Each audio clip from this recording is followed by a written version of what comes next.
So in this today's video, I'll quickly show you how to install OpenSSL on Windows machine and how to generate certificates using the OpenSSL.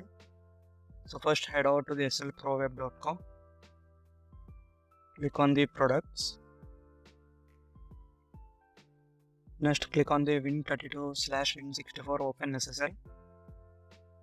Scroll down, you can see the Win64 OpenSSL version 3.3.0 exe file. Download that installer.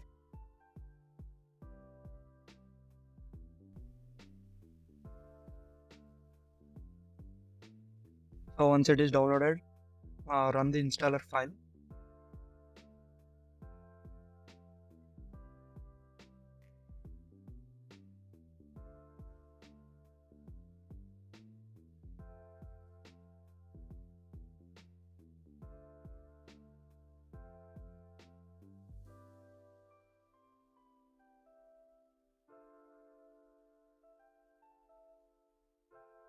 So once it is done, we need to add the bin path to the system environment variables.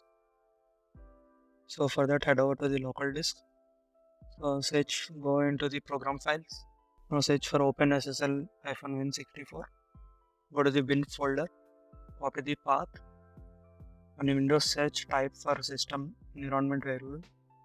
Edit the system environment variables. So in that, click on environment variables. So in the system variables, go to the path and edit and add this bin path to it.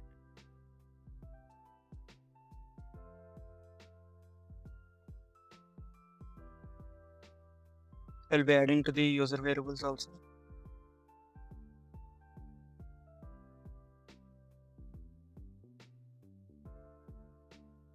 So once it is done, we need to set up the configuration.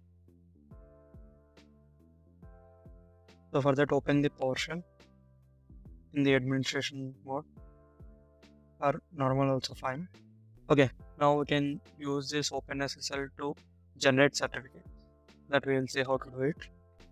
So now we will see how to create certificates using these commands. There are two commands I'll be teaching you in this video. We'll see each command one by one and we'll break down each command, what exactly each command does do, and the individual parts. So first is OpenSSL.exe. This specifies the OpenSSL executable file, which is used to execute various commands. So next one is REQ request. This keyword tells OpenSSL that we are using the request subcommand, which specifically handles certificate requests. Next is -new. This operation instructs OpenSSL to generate new key pair for the CSR. Next is -nodes. This option tells OpenSSL to create a private key without a passphrase. Private keys are essential for securing communication and should be kept confidential. So it is suggested to use with passphrase. So here you can see -nodes is not there in the second command, but it is there in the first command. So first command, it is used to create certificate without passphrase, and the second command is used to create certificate with passphrase.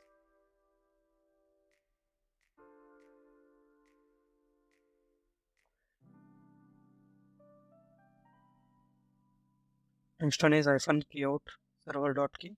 This option specifies the output file name for the generated private key. In this case, the key will be saved as a server.key.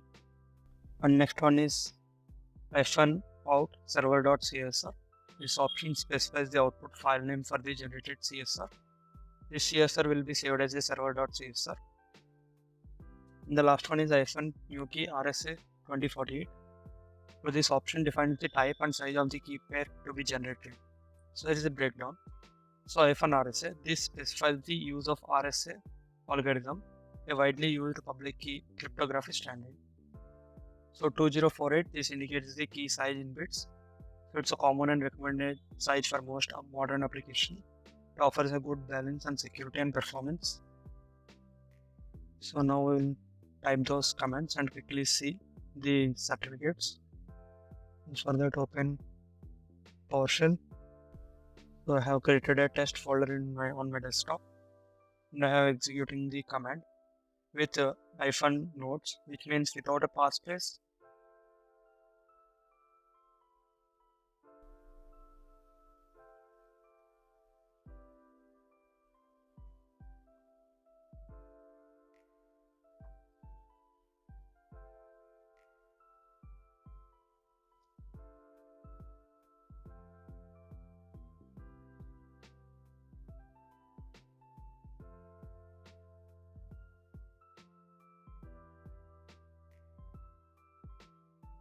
So here you can see there are two files are generated, server.csr and server.key.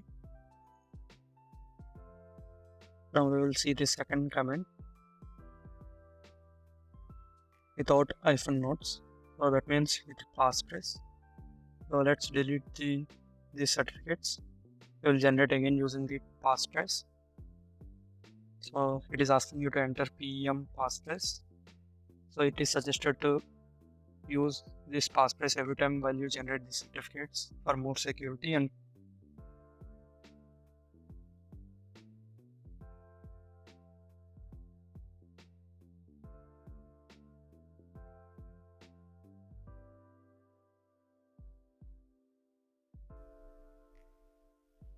here we have successfully generated the certificate. So for the conclusion, I'll be explaining few key terms. So first one is private key. This private key is the file named server.key in our case. This file contains the sensitive information used for decryption and signing operations. It's crucial to keep this file confidential and secure, as anyone with access to it can impersonate your server or decrypt messages intended for you. And next is public key. This public key isn't directly generated by this command. Above commands, however, the certificate signing request file name server.csr contains the information used to create a public key certificate. When you submit this CSR to a certificate authority, they will issue a signed certificate that includes your server's public key. This public key can be freely shared and used for encryption and verification purpose. So here is the breakdown of their roles. So public key is mainly used for encrypting messages that only the server with the corresponding private key can only decrypt. It can also be used for verifying the digital signature created by the private key.